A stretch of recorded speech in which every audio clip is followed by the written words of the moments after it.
నమస్కారం. మనం ఈరోజు కార్తీక మాసంలో ఏ లగ్నంలో జన్మించిన వారు లేదా లగ్నం తెలియని వారు ఏ రాశిలో జన్మించిన వారు ఏ రకమైనటువంటి అభిషేకాలు చేసుకోవాలి అంటే ఏ పదార్థంతో శివుణ్ణి కనుక కార్తీక మాసంలో అభిషేకం చేసుకున్నట్లయితే మన పూర్వజన్మ కర్మ తొలగిపోతుంది, అదేవిధంగా మనకు పుణ్యం వస్తుంది. అందులో ముఖ్యంగా ఏంటంటే ఒక్కొక్క లగ్నానికి ఒక్కొక్క రకంగా ఉంటుంది. ఈ విషయాలు ఏవైతే ఉన్నాయో ఇవి చెప్తుంది నేనైనప్పటికీ కూడా చెప్పిస్తుంది సాక్షాత్ లలిత అమ్మవారిగా భావిస్తూ ఒక్కొక్క లగ్నం గురించి తెలుసుకుందాం. మేషలగ్నము, మేషరాశి. మేషలగ్నం వారికి నేను ఎప్పుడు చెప్తుంటాను ఏమిటంటే, లగ్నం కుజుడి యొక్క లగ్నం అయినప్పటికీ దానికి ఉన్నటువంటి శక్తి ఏమిటంటే, ఎంత ఎనర్జెటిక్గా ఎంత ఫాస్ట్ మూమెంట్ ఉంటుందో, ఎంత కోప స్వభావంగా కనిపిస్తారో మనసు వెన్నపూస వెళ్ళదు. ఎందుకు అంటే చంద్రుడు మనస్కారకుడు చంద్రుడు అయ్యాడు ఇక్కడ. ఇక చంద్రుడు కూడా పాడైతే మనం చెప్పలేం. కానీ అయితే మీకు మీ యొక్క పూర్వజన్మ కర్మ తొలగాలి ఈ కార్తీక మాసంలో ఏం చేసుకోవాలి అంటే, ఎప్పుడు కూడా మీకు పూర్వజన్మ కర్మ ఏ రూపంలో వెంటాడుతుంది గతంలో చెప్పాను, మళ్ళీ ఒకసారి చెప్తున్నాను. ఎవరికైనా అప్పు ఇవ్వడం ద్వారా లేదా అప్పులు తీసుకోవడం ద్వారా, ఎవరో ఫ్రెండ్ ఆయన బిజినెస్ పెట్టుకున్నాడు, మీరు అన్ని డబ్బులు తీసుకెళ్ళి ఆలకిస్తారు, వాళ్ళు మిమ్మల్ని ఇబ్బంది పెడుతూ ఉంటారు. అంటే పూర్వజన్మ కర్మ బుధుడు రూపంలో, అప్పు రూపంలో, బంధువర్గం రూపంలో, ఆ రూపంలో వచ్చి మిమ్మల్ని గొడవలకి, బంధువర్గంతో గొడవలకి, బంధువర్గానికి అప్పులు ఇవ్వడం ద్వారా ఈ రూపంలో మిమ్మల్ని ఇబ్బంది పెడుతూ ఉంటుంది. మరి ఈ యొక్క మీకున్నటువంటి గ్రహస్థితికి మీరు అంటే మీకు న్యాచురల్గా లగ్నం నుంచి ఉండేటువంటి ఈ యొక్క స్థితి వల్ల మీరు చేయవలసింది ఏమిటి ఈ కార్తీక మాసంలో? ఏ దేవత అంటే శివుణ్ణి ఏ రకంగా మీరు పూజించాలి?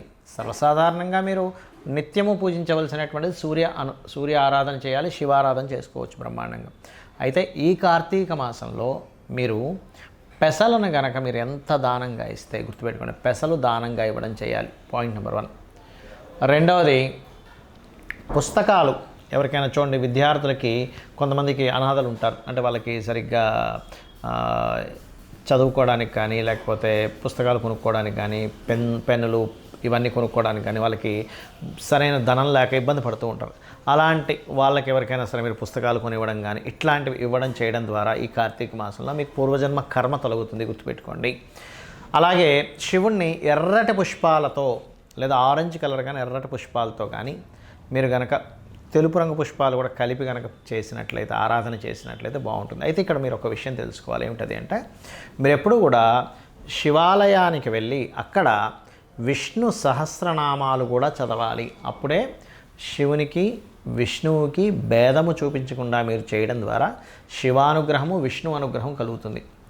అలాగే మరొక విషయం ఏంటంటే, మరీ ఎక్కువ బాధలు ఉన్నాయండి, నాకు చాలా ఇబ్బందులు ఉన్నాయి అనుకునేటువంటి వారు శివునికి కుంకుమ నీటి అంటే కొంచెం గంధము కుంకుమ రెండూ కలిపి ఆ నీటితో కనుక మీరు అభిషేకం కనుక చేయగలిగితే ఖచ్చితంగా మీరు బయటపడతారు. గంధపు నీటితో కనుక చేసినా సరే బయటపడతారు. మరి ఒక్కోసారి ఎలా ఉంటుందంటే శత్రు బాధలు ఎక్కువ ఉంటాయి, బంధువర్గంలోనే శత్రువులు ఎక్కువైపోయారండి, ప్రతిదీ కూడా ఆటంకం అయిపోతుంది అంటుంటారు అటువంటి వారు. అలాగే దీంతోపాటు మీకు ఇప్పుడు ప్రజెంట్ ఉన్నటువంటి కండిషన్లో కేతువు 6వ స్థానంలో సంచరిస్తున్నాడు. కాబట్టి మీకు దగ్గరలో గోశాల కనుక ఉన్నట్లయితే గోవుల దగ్గరికి వెళ్ళి అక్కడ ఉలవలు మీకు దానంగా ఇవ్వగలిగితే ఉలవలు దానంగా ఇవ్వండి. లేదు అనుకుంటే కొంతమంది నానబెట్టిన ఉలవలు తినిపిస్తారు, కానీ నేను చెప్పేది ఏంటంటే గ్రాసము తినిపించండి దేశీవాలి గోవుకి. 6వ స్థానంలో ఎప్పుడైతే కేతువు ఉన్నాడో మీకు ఈ 6వ స్థానంలో ఉండే కేతువు యొక్క ప్రభావం తగ్గడానికి, అంటే ఒక్కోసారి చూడండి మనం ఎందుకంటే నిత్య జీవిత స్థానం అంటారు, అంటే 6th హౌస్లో ఎప్పుడైతే కేతు ఉన్నాడో డైలీ లైఫ్లో ఆటంకాలు కలుగుతూ ఉంటాయి ఇప్పుడు గోచారంలో ఉండే కేతు వల్ల. అందుకని మీరు ఏం చేయాలి, మీరు నిత్యము ఇంటి నుంచి బయటికి వెళ్ళేటప్పుడు మీరు బిజినెస్ మ్యాన్ అయి ఉండొచ్చు, జాబ్ హోల్డర్ అయి ఉండొచ్చు, కాస్త గణపతి ఆలయాలకు వెళ్తూ ఉండండి.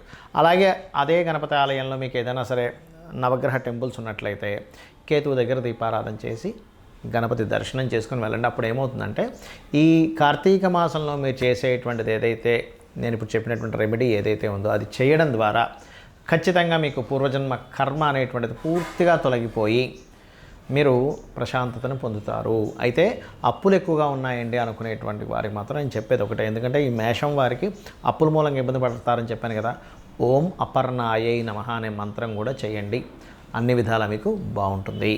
ఇప్పుడు చాలామందికి లగ్నం తెలియదు, రాశి తెలియదు, నక్షత్రం తెలియదు, ఏమీ తెలియదు. మరి మా పరిస్థితి ఏమిటి అంటే ఒకటే గుర్తుపెట్టుకోండి, కార్తీక మాసంలో కార్తీక దీపం వెలిగించడం చాలా గొప్పగా చెప్తూ ఉంటారు. మన కార్తీక పురాణాల్లో కూడా చూడండి, పూర్వజన్మల్లో వాళ్ళు ఎన్నో పాపాలు చేసినటువంటి వాళ్ళు మరలా జన్మనెత్తినప్పుడు ఒక ఆవు జన్మెత్తారనో, లేకపోతే ఇంకో ఏదో జంతువు జన్మెత్తారనో, ఒక రకమైనటువంటి జన్మలు వాళ్ళు మనుష్య రూపంలోనే కొంత హీనమైనటువంటి జన్మలు ఎత్తినప్పుడు కూడా అనుకోకుండా ఆలయాలకు వెళ్ళి అక్కడ ఏదో చీకటి, ఆ వెలుగులో వాళ్ళు ఏదో చేయాలనే ఉద్దేశంతో అక్కడ దీపం వెలిగించడం వల్ల వాళ్ళకి మోక్షం కలిగింది అంటూ ఉంటారు. అదేమిటండి, ఇన్ని పాపాలు చేసిన తర్వాత కూడా ఒక్క చిన్న దీపంతో అయిపోతుందా అంటే, ఒకటి గుర్తుపెట్టుకోండి, బంగారం ఇంతే ఉంటుంది. ఇంత చిన్న బంగారంతో ఇంటి నిండా సరిపోయేంత ధాన్యం కొనవచ్చు, అవునా కదా? ఎందుకు ఇంత చిన్న బంగారం రేట్ ఎంత ఉంటుంది అంటే, ఒక ఉదాహరణకి ఒక 10 తులాల బంగారం అనుకోండి, ఎంత ఉంటుంది? ఇంత ఉంటుంది మహా అంటే. 10 తులాల బంగారం బిస్కెట్ ఇంత ఉంటుంది. కానీ 10 తులాల బంగారం యొక్క రేట్ ఎంత?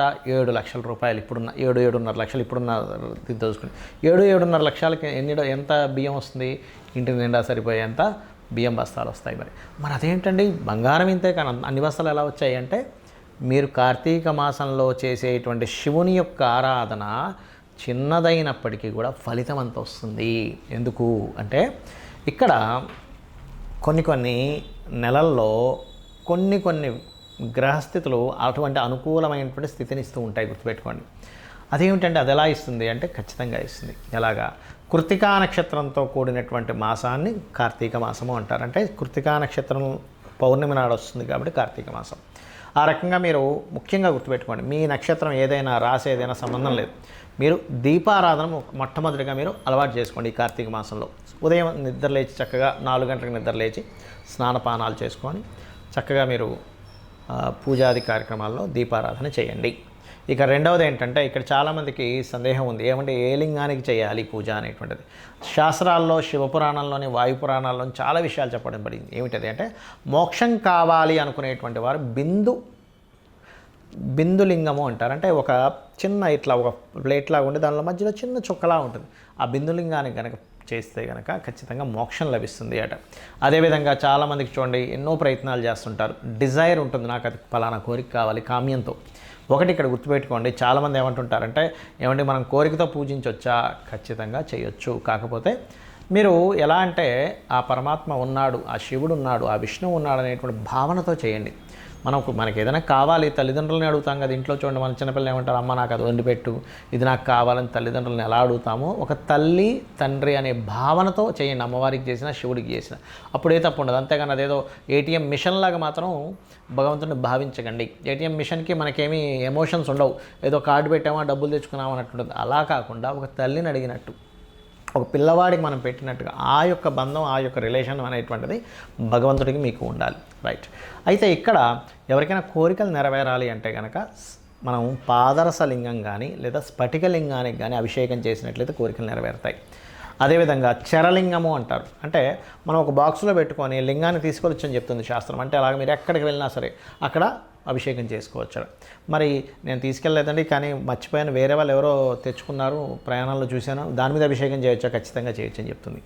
అదేవిధంగా బిల్వపత్రముతో కనుక అభిషేకం చేసినట్లయితే అప్పుల బాధలు చాలా త్వరగా తీరుతాయి, మోక్షం లభిస్తుంది మనిషికి అనేటువంటి చెప్పడం జరిగింది. బాగా సంపన్న పరులు అయితే కనుక మీరు పెద్ద పెద్ద వ్యాపారాల్లో సక్సెస్ అవ్వట్లేదు అనుకున్నప్పుడు 41 రోజులు బంగారు లింగం కనుక మీకు స్తోమత ఉంటే, అప్పులు చేసి మాత్రం పొరపాటును కూడా కొనకండి. బంగారు లింగం కనుక ఉన్నట్లయితే బంగారు లింగం తెచ్చుకుని దాని మీద కనుక 41 రోజులు కనుక అభిషేకం భక్తి శ్రద్ధలతో కనుక చేస్తే, మళ్ళీ అక్కడ అనుమానంతో ఏమో బంగారు లింగం కొన్నాను, బంగారం పోని ఫలితం రాపోయిన బంగారం కొన్న ఫలితం వస్తుంది కదా, ఇట్లాంటి ఆలోచనలతో చేయకండి. ఎందుకంటే ఏమవుతుందంటే, మనిషి ఎప్పుడు కూడా మనం ఏ రకంగా యద్భావం తద్భవతి అంటారు. అంటే మనం ఏ భావనతో చేస్తే ఆ ఫలితం వస్తుంది, గుర్తుపెట్టుకోండి. భావన చాలా ముఖ్యం.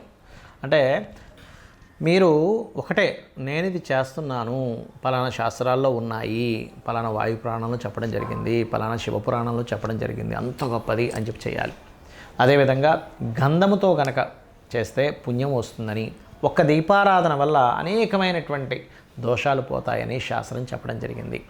అదే రకంగా మీకు కొంతమంది కొన్ని సంకల్పాలు ఉంటాయి. ఇప్పుడు సంతానం కలగట్లేదు, ఉదాహరణకి గంధపు నీటితో గంధంతో అభిషేకం చేయండి. వివాహం అవ్వట్లేదు, చక్కగా మీరు చెరుకు రసంతో కానీ చక్కెరతో కానీ అభిషేకం చేయండి స్వామివారికి. అదేవిధంగా చూడండి, కొన్నిసార్లు శత్రు బాధలు ఎక్కువగా ఉంటాయి. ఎర్రటి పుష్పాలతో స్వామివారికి అభిషేకం చేయండి. అంటే ఎక్కువ పుష్పాలు తేలేం కదా అనుకుంటే నీళ్ళల్లో ఎర్రటి పుష్పాలు వేసి ఆ నీటితో అభిషేకం చేయండి. ఈ రకంగా ఏంటంటే మీరు ఏదైతే అనుకుంటుంటారో, ఇప్పుడు చాలామందికి ఉద్యోగ సంబంధించిన సమస్యలు ఉంటాయి. మీకు వీలున్నంత, మీకు స్తోమత ఉన్నంత శివాలయాల్లో దీపారాధన కోసం అని చెప్పని నూనెను దానంగా ఇవ్వండి.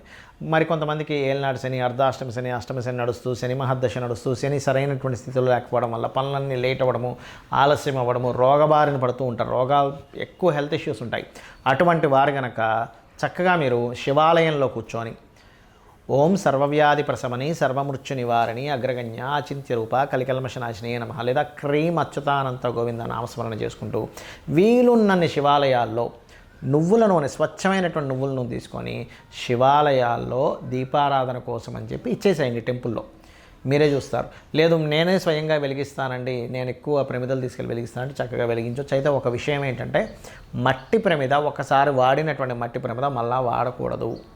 కొత్త ప్రమిదతోనే చేసుకోవాలి. లేదంటే నేను చాలా దీనస్థితిలో ఉన్నాను అని అనుకుంటే వేరు. అంటే అసలు రూపాయి కూడా లేని పరిస్థితిలో ఉన్నాను, నాకు కొబ్బరికాయ కొనుక్కోవడానికి డబ్బులు లేవు, ఇంట్లో తినడానికి కూడా డబ్బులు లేవు అనుకునేటువంటి వాళ్ళ పరిస్థితి వేరు. కానీ సంపన్న పరులు అయినట్లయితే, డబ్బులు ఉన్నట్లయితే మట్టి ప్రమిదను మళ్ళీ వాడకండి. ఇదే తప్పు తెలియక చాలామంది దీపావళి రోజు కూడా చేస్తూ ఉంటారు. పోయిన సంవత్సరం మట్టి ప్రమిదలు ఉన్నాయండి, వాటిని వాడేస్తూ ఉంటారు. అలా చేయకూడదు అని చెప్తుంది శాస్త్రం. కాబట్టి చేయండి.